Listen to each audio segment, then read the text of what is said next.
selain daripada heart, kita juga ada lungs, right? So for information, the human's heart is located in the thoracic cavity, okay, and it is at the left side of your thoracic cavity, which is protected by your rib cage. Okay, so it is protected by your rib cage, and it is between that a pair of lungs. It is sebelah kiri awak, and it is located by it is protected by your rib cage, ya.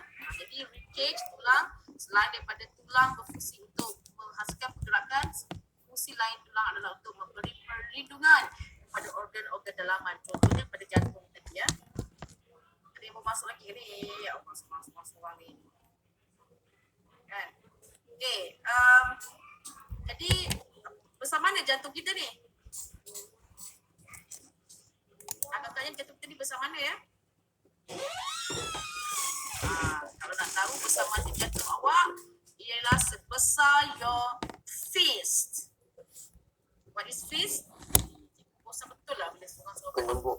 padahal dah cakap 90. Apa fist tadi? What is your fist? What is fist? Penumbuk. Penumbuk awak tu, genggaman awak tu. Tu sebesar itulah jantung awak. Ikut fist masing-masing lah. Okay.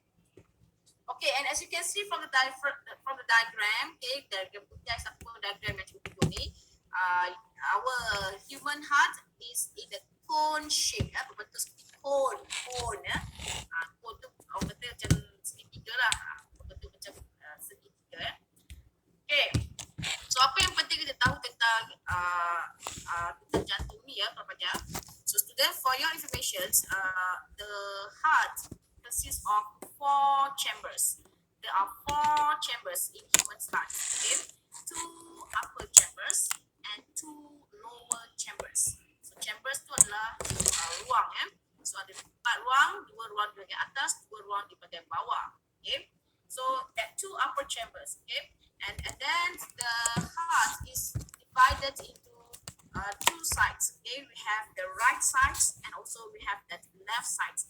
And the right sides and the left sides, okay, of the heart is separated by a wall which is called as septum. So here is a septum, dinding, ya, okay, that separate the left chambers with the right chambers. Okay, so bila adanya septum, ini akan menyebabkan menghalang the mixing of blood, the mixing between the oxygenated blood and deoxygenated blood. So that is the importance of the septum, okay, to separate the left chambers from the right chambers, so that it can separate the oxygenated blood and deoxygenated blood. Ataupun nak prevent the mixing of oxygenated blood and deoxygenated blood. Okay, so that is septum.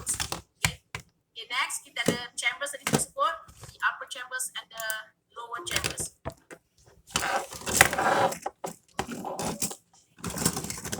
Okay, so the upper chambers, for the right side, untuk gambar rajah jantung, hanya untuk jantung, ya, pada so, gambar rajah awak, tangan kanan awak, jantung itu berada di sebelah kiri awak. Tangan kiri awak, gambar rajah itu merujuk pada belah kanan jantung. Hanya untuk gambar rajah jantung, kalau gambar-gambar lain, kalau kita ini kanan, kanan lah ikut tangan kanan awak. Kalau belah kiri, kiri lah. Tapi kalau untuk jantung, dia reflex kat situ, ya.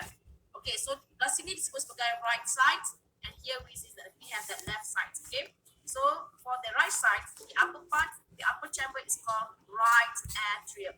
Right atrium. Ada lagi siapa yang masuk seorang ni?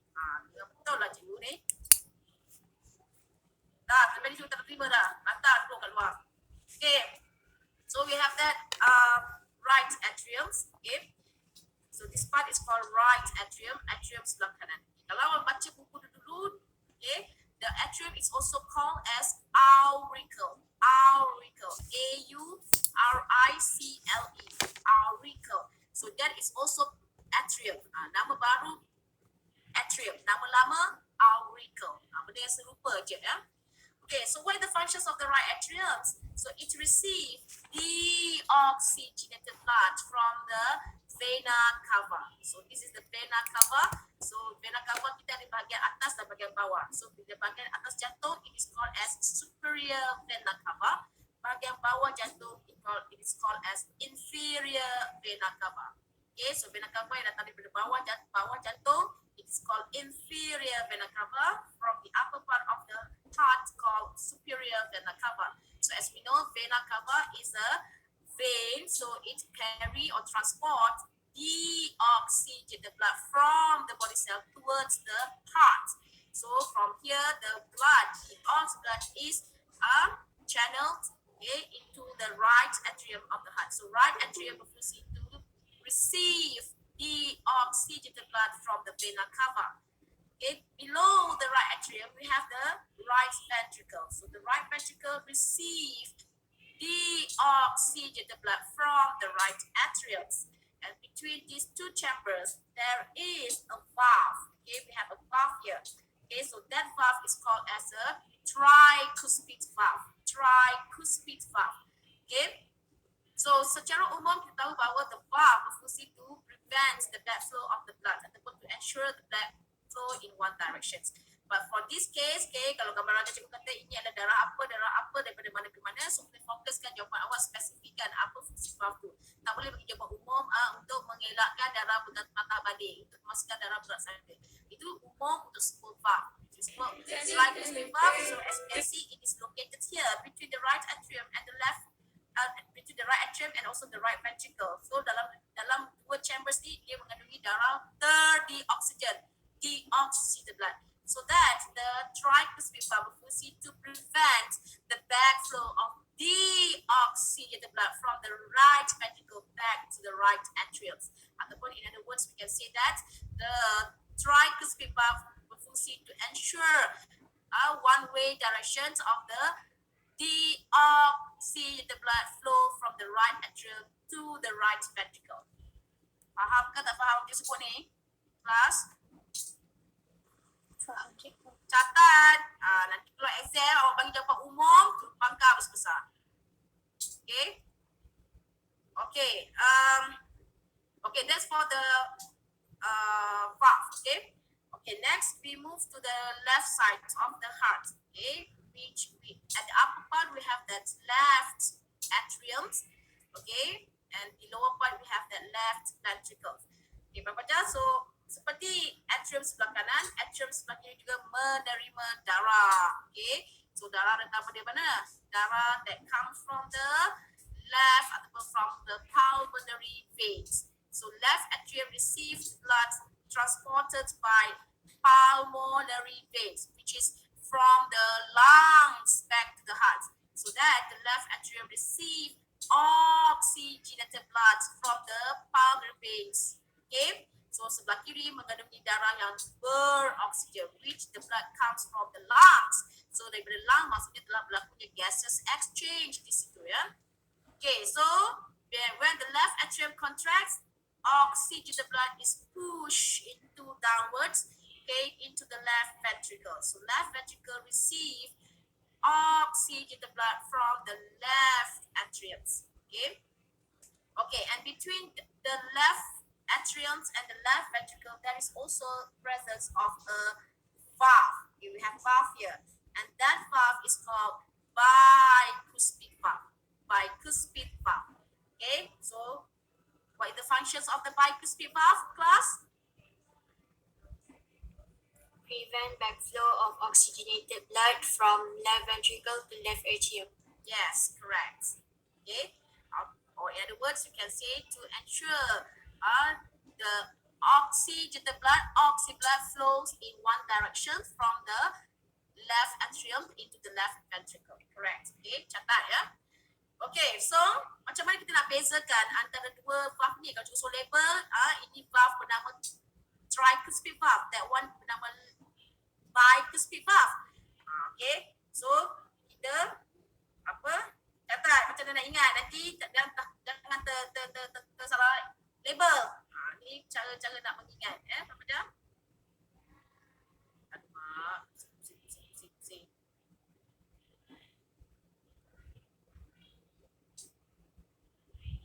Okay. So, tengok perkataan dia. Tricuspid valve.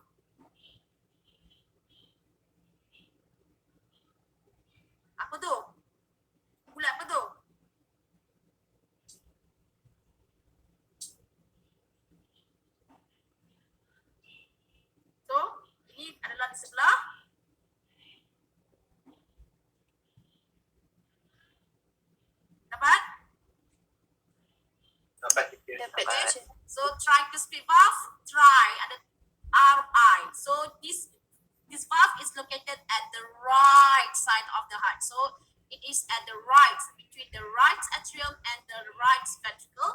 So di situ ada tricuspid valve. Jadi yang lagi satu tu sebelah kiri tu nama dia bicuspid valve. Okay. Alright. Cikgu nak fokus lagi satu perkara kat sini. The valve, okay, is pulled into the wall of the heart by a tendon. So nampak kat sini, nampak ni benda ni, nampak tak? Ini nampak tak dia punya macam benang-benang ni, nampak tak kelas? Nampak teacher. Yeah. Okay, so this is called heart tendons. Okay, that hold the valve onto the walls of the heart. Okay, so that heart tendon, umumnya heart tendon. Okay, it's heart tendon. Tapi nama betul dia lah chordae tendinae. Chordae tendinae. So it is a tendons, okay, that hold the valve, okay, terhadap dinding jantung. Jadi kalau that chordae tendinae rosak, maka the valve tak boleh nak tutup ataupun tak boleh nak buka. Jadi itu yang mengganggu pergerakan ataupun laluan darah nanti ya. Chordae tendinae. Alright. Okay. Sambung balik. Okay, so sebelah sini kita ada chordae tendinae, sebelah sana pun juga kita ada chordae tendinae. Okay, so macam mana apa yang membezakan the bicuspid valve ataupun the tricuspid valve? Okay, so pada beza antara perkataan bi dengan tri itu adalah disebabkan dia punya flaps ataupun dia punya leaflets, dia punya cuping ya. So tricuspid valve, dalam tricuspid valve dia ada 3 leaflets dia ataupun ada 3 dia punya flaps dia punya cuping dia. Cuping nak kata. Cuping lah. Dia punya apa nak kata ni. Okay. Manakala untuk bicuspid. So bi maksudnya ada 2. So nama itu diberi berdasarkan nama bilangan leaflets yang wujud dekat injap tersebut. Okay. So tricuspid valve has 3 leaflets while bicuspid valve has 2 leaflets. Itu yang bezanya. Okay, yang beza kedua mereka berada di sebelah kanan dan sebelah kiri. Okay. Okay, next apa yang berlaku? For your information, the wall of the heart is made up from muscle tissues. Okay, it is made up of the muscle tissue, and the muscle tissue which made up the wall of the heart is called cardiac muscle tissue. Cardiac muscle tissue. Okay, so kita dah belajar before ni, the human muscle tissue ada 3 jenis. So salah satunya adalah cardiac muscle tissue. Tissue cardiac. Okay. So selain daripada itu kita ada that smooth muscle tissue. Kita juga ada skeletal muscle tissue. Okay. So ini adalah 3 jenis otot yang terdapat dalam badan manusia. Jadi the wall of the heart is made up of cardiac muscle tissue. The cardiac muscle tissue only can be found on the wall of the heart. Lain-lain otot ni dekat tempat-tempat lain, kat organ lain. Kalau semua muscle tissue tu dekat semua organ dalaman. Kalau skeletal muscle tissue tu dekat bones. Jadi kalau yang dekat jantung, apa nama otot tu? Cardiac muscle tissue. So jantung dibina daripada otot cardiac, yang mana the cardiac muscle tissue ini will contract and relax automatically, okay, spontaneously, and that action is called myogenic action. Myogenic action. Myogenic action. Okay, kalau kita belajar tentang contractions of the smooth muscles on the wall of the esophagus, on the wall of the stomach, on the wall of the intestines, itu adalah dipanggil sebagai peristaltic action. But for the heart, okay, the action that carried out by the cardiac muscle tissue that contract and relax produce myogenic actions. Okay. Okay. Lagi apa nak sebut lagi? Okay. Jadi bila sebelah kanan tadi menerima deoxygenated blood from the vena cava into the right atriums. The right atrium contracts and push deoxygenate blood into the right ventricles. And then the right ventricle blood contracts, pushes deoxygenate blood out of the heart. Pergi ke mana? Pergilah ke lungs, okay, keluar melalui saluran bernama pulmonary artery. Okay, and for the left side pula, the left atrium receive oxygenated blood from the pulmonary veins, okay, so which is from the heart, from the lungs, and then the left atrium contracts and pushes oxygenated blood into the left ventricles. The left ventricles blood contracts and pushes oxygenated blood out of the heart to all parts of the body cell through aorta. Okay, and as you can see, kita juga ada lagi dua hijab yang lain. At the arch of the aorta, we have the semilunar valve. Okay, so this is also a valve, semilunar valve. And at the arch of the pulmonary artery, there is also semilunar valve. Okay, so semilunar valve dalam bahasa Melayu adalah hijab sabit. Jadi kalau dekat aorta, jadi hijab sabit ni akan menghalang oksigen blood daripada berpatah balik ke left ventricles. Kalau hijab sabit yang duduk dekat at the arch of the pulmonary artery, okay, dia prevent the backflow of deoxygenated blood back into right ventricles. Okay, boleh kelas? Gambaran tu faham tak? Okay. Okay, so kita dah habis tentang the structure of the heart.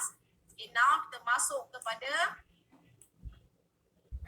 kita sawah buku surat 10.3, subtopic 10.3, page 180. Terus pergi kepada mechanism of the heartbeat. Bagaimana berlakunya circulation of the blood in humans. Okay. Jadi kena faham konsep contract, relax, contract, relax. Sebelum cikgu patah balik ke belakang untuk 10.1 nanti ya. Okay. Jadi para pelajar, for your information, the human's hearts receive glucose and oxygen, okay, from the blood vessel which is called coronary artery. Coronary artery. So bila keluar daripada jantung ni, aorta akan branches into the smaller artery. So daripada artery pergi pada organ mana. So kalau pergi ke hati, nama dia hepatic artery. Pergi ke lungs, pulmonary artery. Kan? Kalau pergi kepada you punya small intestine, intestinal artery. Jadi bila pergi ke jantung, nak hantar glucose and oxygen kepada sel-sel otot kardium, okay, supaya dia dapat terima oksigen and glucose. So salur darah yang membawa darah tersebut bernama coronary artery. Catat. Okay, so coronary artery adalah the blood vessel that transports the blood towards the cardiac muscle tissue on the wall of the heart. Jadi ini yang kita boleh nampak pada selalunya apa yang berlaku jika berlakunya high intake of cholesterol, okay, or lipids or oil yang menyebabkan berlakunya deposition of the cholesterols on the wall of the coronary artery. So ini menyebabkan the coronary artery punya lumens become smaller. So as we know, the size of the lumen for the artery adalah big ataupun adalah kecil. Tapi bila ada lagi deposition of cholesterol menyebabkan the lumen become smaller, okay, become narrower, dan akhirnya menyebabkan blockage of the blood. Okay, so darah tak boleh nak mengalir.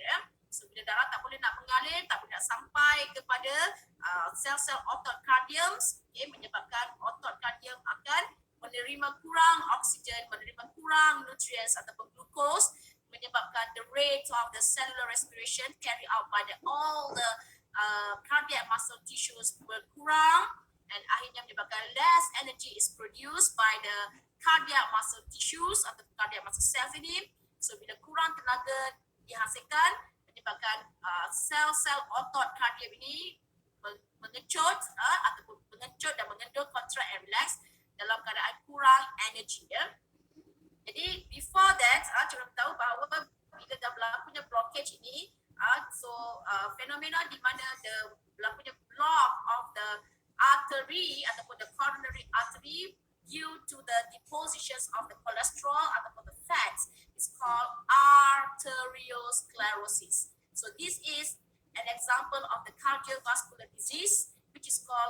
arteriosclerosis. Okay, disebabkan oleh depositions of the cholesterol and also fats, okay, on the wall of the artery. So pesan dia, bila berlakunya blockage, okay, narrowing lagi, narrow the blood vessels, menyebabkan the blood flows under high pressure, and this can cause hypertension, okay, ataupun darah tinggi. Dan kesan yang lain yang utamanya menyebabkan the cardiac muscle tissue on the wall of the heart receive insufficient of oxygen and glucose, and this will decrease the rate of the cellular respirations and decrease the productions of the energy, menyebabkan the cardiac muscle tissue contract and relax in insufficient of energy. Dan bila itu berlaku, akhirnya menyebabkan rasa sakit dada. Okay, dada awak akan rasa sakit disebabkan otot itu bekerja dalam keadaan kurang tenaga. So sakit dada itu disebut sebagai angina. Ada kurang kat sini. Okay, disebut sebagai angina. Okay, kita balik ke belakang. Macam kita kat sini ni. Tak? Nak tulis ni.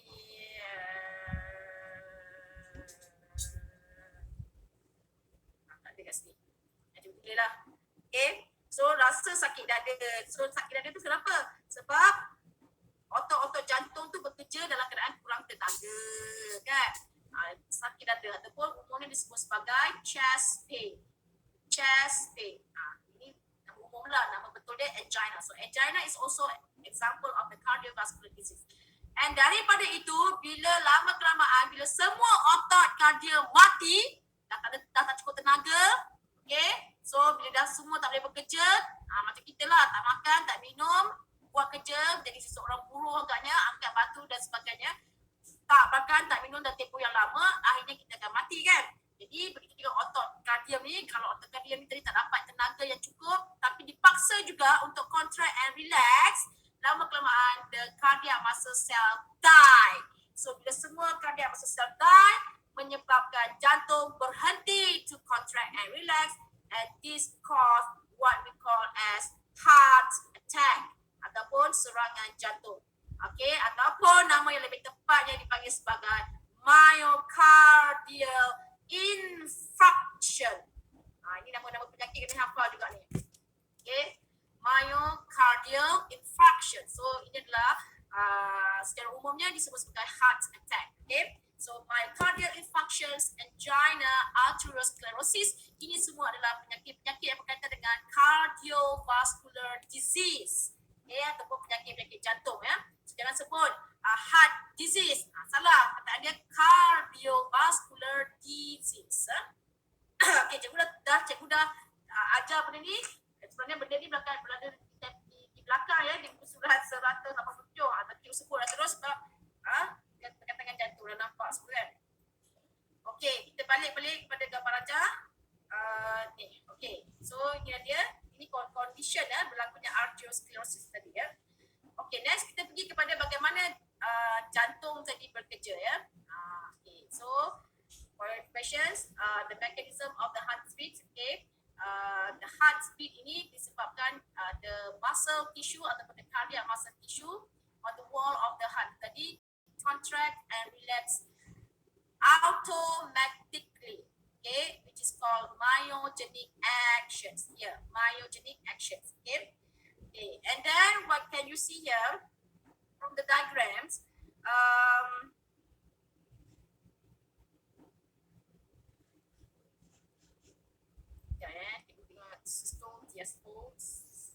Tapi gambar mana ke dia je.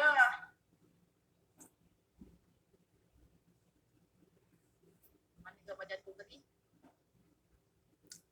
Dia gambar kat sini ya.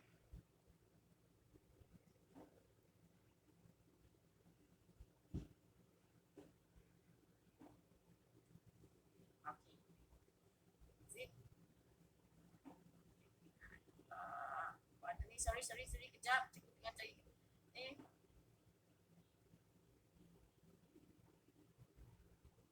Ada tadi gambar cikgu ni.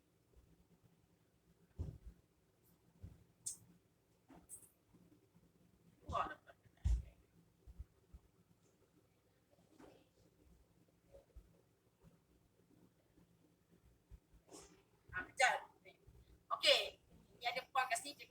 tadi apa fungsi kornea tendine. Ini tadi ya, yang kata dia kornea tendine, heart tendons. Okay. Jadi apa fungsi kornea tendine ni? Nak prevent the valve from being turned inside out. Jadi kalau kornea tendine ni rosak, jadi the valve tadi tak boleh berfungsi, maka darah tak boleh patah balik atau barang boleh berpatah balik dan sebagainya. Okay, jadi functions of the kornea tendine that attach the valve on the muscular walls tu adalah to prevent one way valve from being turned inside out. Okay. Lupa belajar boleh sebut. Puan Fajar, kalau kita tengok gambar rajah jantung ni, Puan Fajar ya, kita tengok ya. Agaknya antara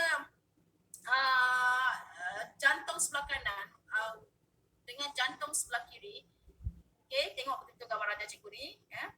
Antara sebelah ventricle sebelah kanan ataupun jantung sebelah kanan dan jantung sebelah kiri, ruang kanan sebelah kiri, yang mana mempunyai dinding yang lebih tebal? Sebelah kanan ke sebelah kiri?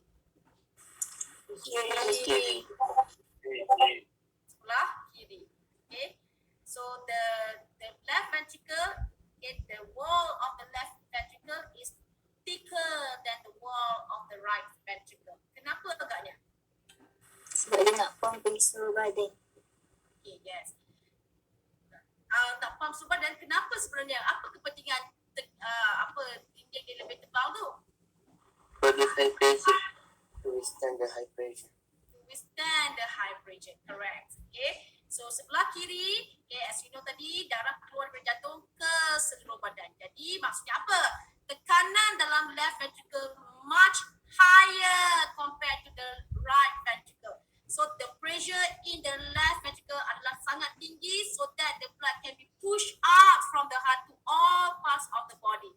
Jadi pada tekanan yang tinggi ini, jika dinding left ventricle tu nipis, what happen? The left ventricle will burst. Okay, tapi apa yang berlaku? Diciptakan the left ventricle has thicker wall so that it can produce greater pressure, and also it can produce ataupun it can withstand the high pressure of the blood flow tadi ya. Okay, itu sebelah kiri. And sebelah kanan, as you know, the sebelah kanan jantung, the right ventricle hanya nak pump darah ke mana? Kepada lungs. Okay, jadi lungs tu dekat dia, sebelah dia je dalam cavity yang sama ya. Jadi dinding right ventricle adalah lebih nipis sebab dia hanya menghasilkan tekanan untuk menghantar darah ke paru-paru berbanding sebelah kiri tadi, dia perlukan tekanan yang lebih tinggi untuk menghantar darah ke seluruh bahagian badan kecuali paru-paru. Jadi untuk menahan tekanan yang sangat tinggi ini, diciptakan dinding dia lebih tebal supaya dapat mengelakkannya daripada burst, okay, ataupun rosak. Okay. Yang paling penting dapat produce that high pressure lah, so that it can transport the blood ataupun can push the blood out of the heart to all parts of the body. Okay, so balik kepada ni mana gambar rajah hitam ke macam nampak tadi. Cuba tengok ada tak perkataan, cuba cari ni bahasa pula kan. High attack macam sebut.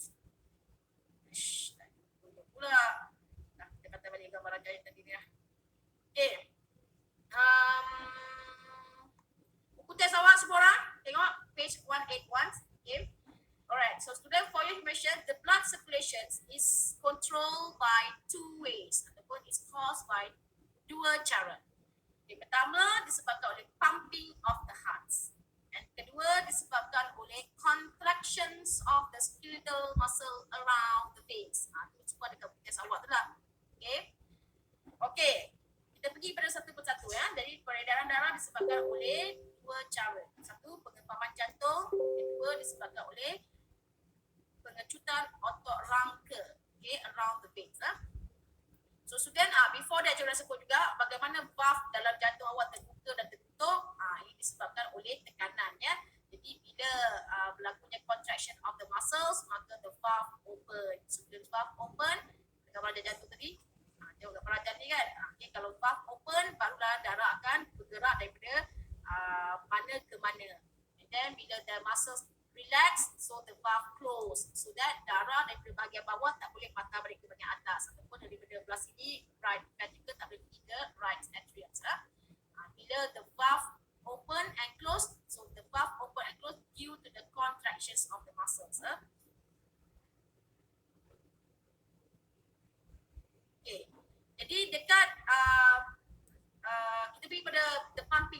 semua pelajar pumping of the heart. Okay. So student, for your information, the wall of the heart, mana kita ada, okay, ada what we call as a specialized group of cell which is called pacemaker. Ini kita ada pacemaker. Ataupun dalam bahasa Melayu dia adalah perentak. Okay, there are two pacemaker.